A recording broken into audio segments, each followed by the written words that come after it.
Qizlar, hurmatli ayollar, yoshingiz nechida bo'lishidan, kasbingiz nima bo'lishidan qat'iy nazar uyda o'tirib zerikib qolayotganingizni yoki bir xil ishda ishlab zavqlanmayotganingizni his qilyapsizmi? Ertalabdan kechgacha eringizni poylash, telefon qilib asabiga tegish, menga mehr bermayapsiz degan g'alati gapni aytish o'rniga iltimos o'zingiz bilan shug'ullaning, vaqtingizni yangi qiziqishlarga sarflang, mashina haydashni o'rganing, til o'rganing, biror bir kasbni o'rganing, floristika, fotograf, tikish kurslariga qatnashasizmi, farqi yo'q.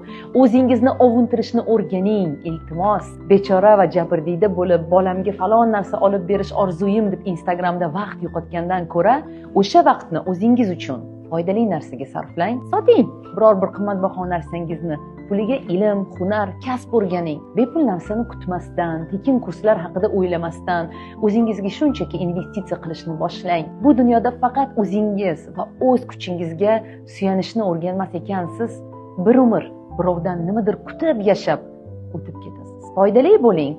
Hech bo'lmasa o'zingiz uchun foydali ayol bo'lishni bugundan boshlang.